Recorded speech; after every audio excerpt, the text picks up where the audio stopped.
Salut à tous, bon, comme vous avez vu sur les petites images là, je suis en train de re-remplir donc les cuves, premier re-remplissage suite aux dernières modifications. Là par contre, là ça va franchement bien. J'isole toutes mes cuves, je peux charger tranquillement et ça se fait très bien. Plus de fuite du tout, il y avait quelques petites fuites là.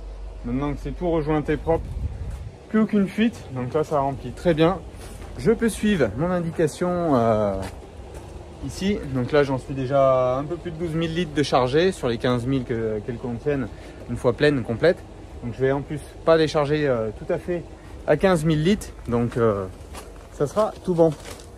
5 minutes, bon, on peut faire 2-3 choses à côté, il suffit de mettre un timer pour être sûr de ne pas faire déborder. Allez, on se retrouve un peu plus tard dans ma journée de travail. Donc là je suis en train de réaliser le fongicide dans les colzas, donc il est 21 h presque, donc là maintenant conditions parfaites, les abeilles sont sorties du champ. Je ferai voir tout à l'heure une petite vue du rucher qui se trouve ici. Il y en a 3 sur l'exploitation qui suivent les colzas et qui suivront les tournesols ensuite.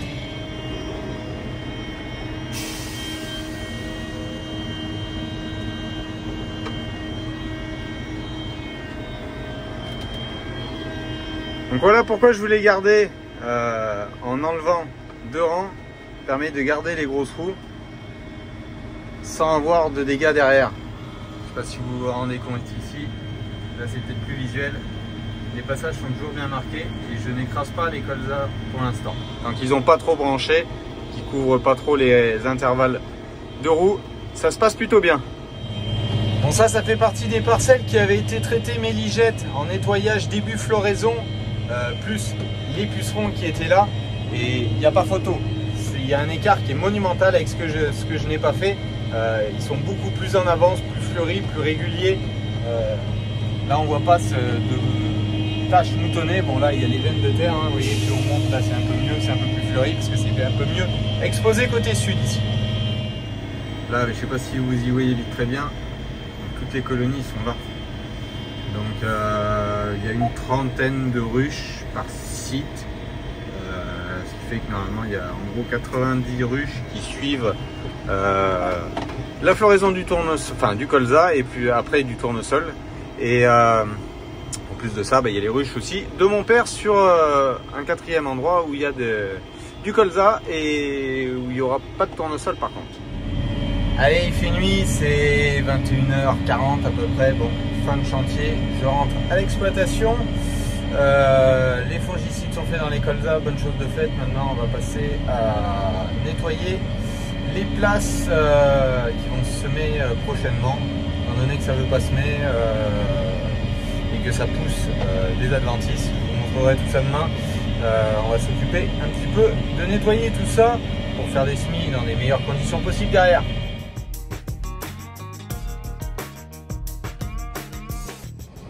Bon, ce matin ça fait toujours pas chaud. J'ai bien fait de faire hier le fongicide et de finir pas trop tard.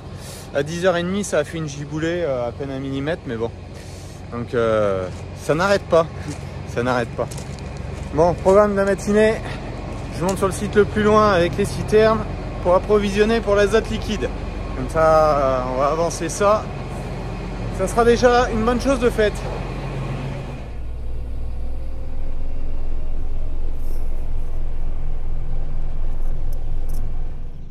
Allez, un peu plus tard, 10 h 30, donc je suis arrivé avec les cuves. L'objectif c'est pendre le solde d'azote sur tout ce qui est blé ici, parce qu'ils avaient eu des apports un peu moins conséquents que sur les autres. Donc là je vais complémenter sur ma dose X. Le désherbage avait été fait et on voit bien que ça marque sur les plantules là. Quelques renouées, quelques ambroisies qui étaient là, levées dedans. Bon là on est vraiment sur la bordure, après c'est bien mieux au milieu là et tout. Donc ça c'est du mélange aussi de variétés de blé qui avait été semé derrière du maïs.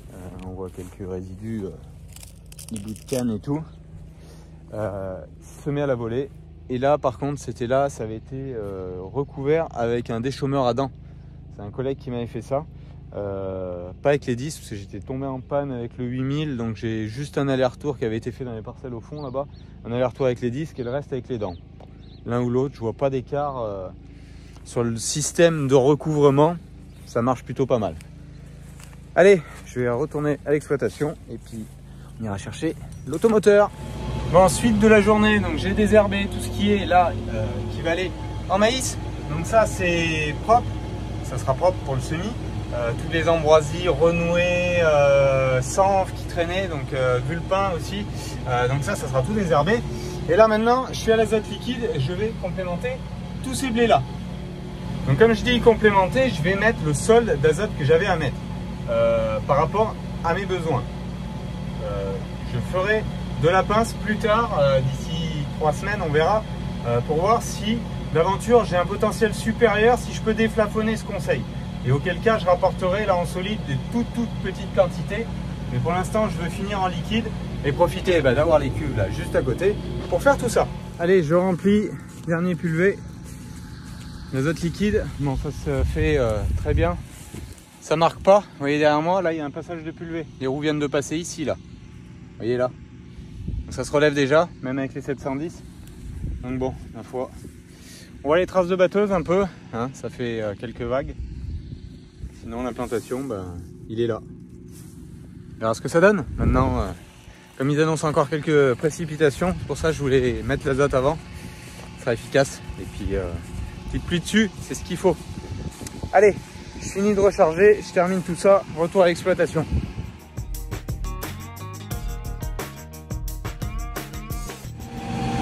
Bon, pas très chaud encore ce matin. Je me conforte dans le fait que je ne veux pas semer tout de suite. Que c'est frais de deux façons, frais en température toujours un peu, et frais d'humidité, c'est vraiment sec dessus, coloré comme si c'était sec, mais dessous c'est vraiment très frais. Il faut que ça étourde un peu, ils annoncent encore des précipitations, ils accentuent même les précipitations, donc je me focalise plutôt à solder toute l'azote dans les blés. Donc là je vais faire les apports autour de l'exploitation plus proche là, donc je charge dans les cuves et je vous ferai quelques images. J'essaie de prendre un petit moment pour faire quelques images au drone. Je verrai aussi comme ça l'évolution des blés et notamment des blés semés à la volée. Vous aimez pas mal avoir des retours de ce que ça peut donner en végétation.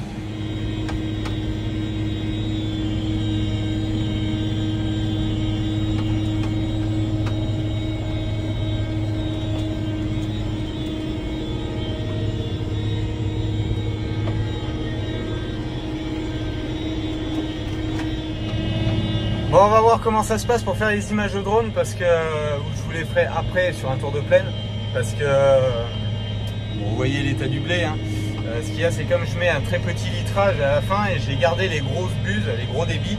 En fait, elles ont une flexibilité où je peux faire de 85 litres à plus de 400 en jouant sur la vitesse. Et là, l'avantage, c'est que sur les petits débits, là, je roule entre 25 et 30 km/h dans les belles parcelles. Donc débit de chantier, là ça va vraiment très vite. Et vous voyez, c'est plan, ça ne bouge pas, la rampe ne bouge pas, donc ça fait plutôt du très bon boulot. Alors, comme je vous disais, je suis en train de solder en fait tout ce qui est apport par rapport à mes doses X. La dose X, elle se calcule par rapport à un objectif de rendement, une moyenne qu'on a dans le temps de production dans la parcelle, et les besoins inhérents à la culture. Si c'est un blé tendre, un blé améliorant ou un blé dur, ça a des apports plus ou moins élevés. Voilà. Par contre, je prends le potentiel que j'avais fixé pour l'instant. Et c'est là où je vous dis, je reviendrai avec une toute petite dose si besoin, si possibilité de déplafonner cet objectif de rendement par rapport à un potentiel qui serait supérieur étant donné qu'on a des conditions de sol, enfin de végétation qui sont plutôt relativement bonnes aujourd'hui cette année.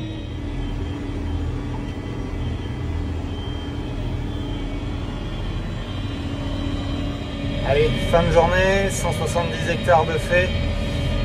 Ça avance, bien. Ça reste deux petits pulvés à faire demain, 2 azotes liquides. Et j'aurais terminé tous ces apports liquides que je voulais faire là, donc ça a bien évolué. Bon, j'ai pas pris le temps de faire des images parce que j'essaye vraiment d'avancer au maximum. Ce matin, je suis monté sur le site le plus loin. J'ai navigué autour de l'exploitation pour faire des apports et là, je viens de faire un pulvé chez Amélie, là, donc plus au sud.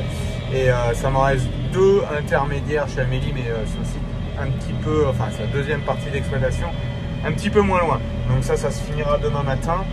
Et bon, ils annoncent des précipitations, donc il sera parfait dessus. Au moins ça sera bien valorisé. Tout ce qui est apport de blé, à chaque fois j'ai eu des pluies conséquentes, enfin suffisantes on va dire, derrière les apports. Donc on verra tout ça. De naviguer un peu aussi à côté des parcelles, je vois, bon, ça sème un peu partout. Là par exemple c'est semé, là c'est pas semé. Donc ouais, il y a des gens qui se sont agacés à semer, ça pouvait y aller, mais bon, comme j'étais lancé dans azote liquide et que j'ai lancé des pluies, je préfère faire ça. Si d'aventure ça fait beau justement derrière, ça serait dommage pour les apports de ne pas avoir d'eau derrière.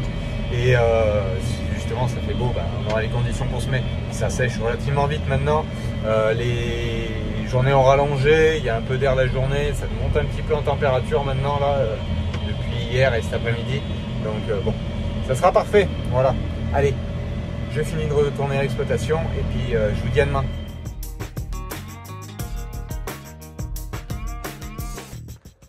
Allez, terminé. On va procéder au lavage maintenant du pulvé. On va faire un peu plus de 300 hectares. Donc, plus les apports qu'il y a eu avant, les traitements. Bon, il est dans un état où on va lui mettre un petit coup de lavage et il fera du bien.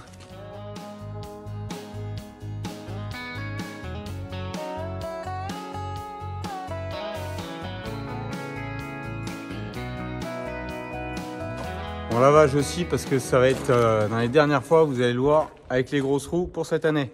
Enfin pour cette campagne culturale. Donc là, je vais, si on a les jours de pluie là qui sont annoncés, je vais procéder au changement de roue. On va passer en roue étroite pour toutes les cultures, maintenant que les blés montent aussi, plus passer en roue étroite pour moins marquer la végétation. Là, ce que je cherchais, c'était vraiment avoir l'empreinte au sol. Maintenant, ça va être de réduire les dégâts que je peux occasionner sur la culture. Donc démontage des roues d'ici 2-3 jours. Alors comme toujours, quand je nettoie, je l'écarte à fond pour pouvoir nettoyer bien tout ce qui est ici, les arbres qui se poussent pour écarter la voie. Puis de toute façon, pour changer les roues, je l'écarte toujours comme ça me fait un support. Ici, je viens mettre le cri et là, ça se passe plutôt bien. Donc dépliage de la rampe sur l'aire de lavage. Et puis on va procéder à tout ça. Canon à mousse un bon coup pour nettoyer tous les dépôts. Et puis toute l'azote là qui peut être collée, les gouttelettes qu'il y a pu y avoir et tout. Et après on rince tout ça. Donc je commence toujours par la rampe, après je la lève à fond un max et je recule et après je m'occupe de tout le pulvérisateur derrière. Bon, après 2 heures, le voilà à peu près propre. Bon, il n'est pas nettoyé de fond en comble, sous les capots et tout. Il y a un peu de terre, mais le but c'était vraiment de dégager toutes les gouttes d'azote liquide. Donc ça c'est fait. Les rampes aussi propres. Bonne chose de faite. Maintenant je vais le laisser sécher un peu. Je le rentrerai à l'abri et quand il viendra pleuvoir, je m'occuperai de changer les roues et repasser en roue plus étroite. Voilà.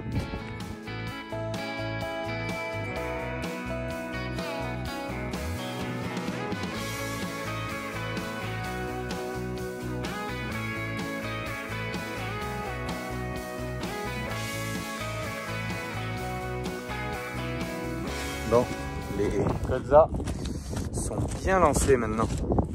Dommage que ce temps va se calmer parce que c'était une météo idéale pour eux. Bon, là, ici, reste à mettre un coup de balai sur la dalle là et fignoler à la main. J'ai refait un petit tour de cailloux pour les entrées. Comme ça, on va pouvoir rentrer parce que je compte profiter de la dalle maintenant lisse, propre, pour changer les roues de l'automoteur. Et comme ça fait un mois qu'elle est coulée, donc maintenant on peut monter dessus, pas de risque. Là c'est pareil, j'ai remis du caillou jusqu'à ras. Donc ça me restera à faire toutes les plugales encore. Hein. Il n'y en a qu'un quart de fait sur ce bâtiment, de brancher. Et puis enterrer aussi tout ce qui est arrivé depuis le groupe assainissement, la cuve, récupération d'eau. On verra tout ça. Et ça se passe sur l'autre pignon là-bas. On verra. Si on s'aime pas, j'ai de quoi faire.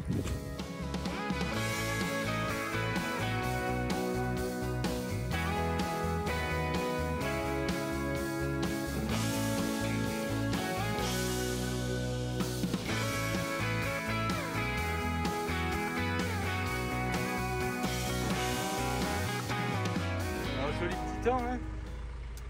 Bon, c'est pas grave. On s'occupe sur l'assainissement d'atelier. Donc j'ai poussé, on voit peut-être pas trop derrière là-bas, le pluvial jusqu'à l'angle nord-ouest du bâtiment. Et là c'est l'angle où il va avoir donc tout l'assainissement qui sort ici, plus la réserve d'eau qui sera juste après là. Donc je fasse le trou. Donc là je suis en train de faire le trou pour le bac à graisse et la microstation va venir juste à côté là. Mais je vais déjà poser le bac à graisse et après je m'occuperai de la microstation qui ira après se rejeter juste là-bas, un petit bout d'épandage et qui ira dans le regard qu'on voit juste derrière là. Donc voilà. Bon, ce qu'il y a, c'est que là il faut creuser un petit peu plus. Bah, ça permet de faire de la géologie un peu. On voit les couches de terre comme ça.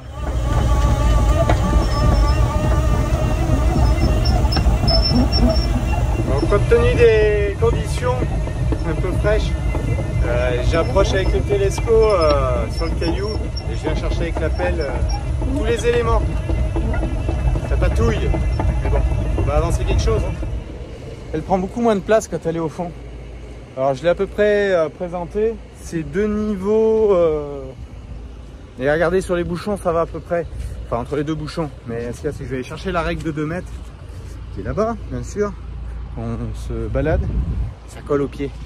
Donc je vais chercher la règle de 2 mètres pour voir entrée-sortie. Surtout ça le plus important, qu'elle soit de niveau droite-gauche. Mais c'est surtout que la sortie se retrouve un peu plus bas que l'entrée. Ça paraît mieux. Allez, donc le premier élément sera posé. Après, ça reste simplement ce qui est derrière là, la microstation. Donc microstation, étant donné la topographie là autour du bâtiment, j'ai pris l'option de la pompe de relevage pour une sortie haute, parce que sinon, j'ai pas assez de relief pour pouvoir avoir la sortie basse. Sinon, sinon, il aurait fallu mettre tout ce qui est assainissement et les water à l'étage et pas de plein pied, parce que j'ai pas le niveau. Puis bon, je vais pas mettre une microstation à la surface du sol, donc je préférais l'enterrer et prendre la sortie haute. Allez, on va prendre le niveau. La règle, ça ira beaucoup mieux. Bon, c'est pas trop mal. C'est même parfait. La sortie est là, donc on a même bien de la pente. Parfait. Comme ça, c'est posé et que c'est de niveau. On peut la libérer. Ça, c'est qu'avec les plastiques, ça glisse. Mais bon, ça se fait. Si je prends pas le temps de faire ça quand ça pleut, je vais pas l'avoir quand ça fera beau. Donc, on va essayer de faire ça. Allez, récupérer la pelle et commencer à remblayer ça. Alors, je mets pas de lit de sable parce que, en fait, si vous vous rendez compte, c'est un peu argilo-sableux le sous-sol. Donc, le tout, c'est de bien terrasser sans déprendre le dessous. Là, c'est ferme dessous, ça bouge pas. Et vous voyez, il y a quelques belles pierres qui sont en plus, donc ça maille bien. Donc maintenant, faire le trou pour la microstation. Elle, par contre, elle est beaucoup moins profonde. Donc là, j'avais fait vraiment de la marge. Le but, c'est pour emblayer tranquille. Puis plus sécu. Parce qu'il y a 2 mètres de profond quand même. Faut pas que ça s'éboule. J'ai trouvé un menhir, je crois. Là, ça fait partie des très grosses pierres qu'on peut trouver. Naturellement, c'est plus ça. Mais celle-là, celle-là, elle peut faire un bel élément de décoration. Enfin, c'est comme ça, c'est le sous-sol. Bon, là, j'ai gratté un peu là. Je vais aller prendre les mesures de la taille de la fouille qu'il faut que je fasse pour la microstation. Étant donné qu'elle est moins profonde, il n'y a pas besoin de faire un trou si grand. Je vais la reculer un peu là, d'avoir 2 mètres pour faire les branchements tranquilles. En gros, je peux me reculer quasiment de 2 mètres, avoir la microstation et quasiment 2 mètres avant de retomber après sur le regard en distance. Bon, là, c'est parfait. La terre commence à s'ébouler dedans. Vu les conditions et l'humidité de sol, on creuse, on pose et puis on se sauve vite. Bon, trou précédent, bac à graisse là et emplacement ici pour la microstation. C'est pile poil. Je vais aller la chercher, la présenter. J'ai pris à la règle les niveaux, donc on est bon là. Et juste à la mettre en place. C'est bon aussi, j'ai une pente, on va dire relativement marquée, demi-bulle sur le trait. De la sortie du bac à graisse vers ici, l'arrivée dans la microstation. Allez, je vais la chercher avec le télescope et puis on met ça en place. Allez, l'élément suivant, la microstation. Ça colle toujours, hein. Bah oui, mouille, hein. Bon, mais sinon, elle est en place. Donc, il y aura juste à relier de là à... Ben, on voit pas. En même temps, là, j'ai repoussé les gaines parce que je veux mettre juste après ici la cuve de récupération d'eau. Et après, je repasserai les tuyaux qui fassent tout le tour. Ils viendront là, comme ça, là, devant. Parce que je vais les reprendre sur le chéneau là-bas, en fait, sur le grand pan. Parce que le grand pan, comme ça, en gros, un orage de 30-40 mm, ça me remplit les cuves. Donc, ça sera bien. Ça permettra d'avoir de l'eau qui est propre parce qu'elle est... Je vais voir quand ça sera posé. Il y a un filtre, elle est équipée, pré-équipée, crépine et tout. Donc en fait, on vient juste visser sur le trou d'homme et on aspire. Comme ça, on peut mettre un réseau pour tout ce qui est douche. Enfin, moi, le but, c'est douche, lavabo, atelier et tout. Que ça soit tout sur le... Et les water, bien sûr. Que ça soit tout sur l'eau pluviale. L'eau par contre qui ira pour si je veux faire du lavage dans l'atelier, elle viendra de la station, de la réserve que j'ai dans la station d'irrigation.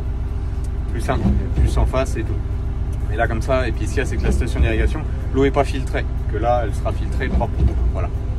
Allez, je continue un peu tout ça, je vous laisse parce que j'ai les mains dégueulasses à des moments, même que je prenne les gants, je les enlève, je les remets, enfin bon c'est pas possible. Je vous laisse là-dessus et puis on se reprend la semaine prochaine, voir un peu l'évolution. À mon avis, les semis. On verra. Bon, par contre, vous voyez quand même que les blés bien changé d'allure. Ça, c'est un blé de maïs, c'est pas mal. Enfin, je verrai si j'ai 5 minutes, faire un petit tour de plaine, voir l'évolution des colzas, des blés, un petit peu tout. Allez, bonne semaine à vous tous et puis à la prochaine. Ciao, bye bye.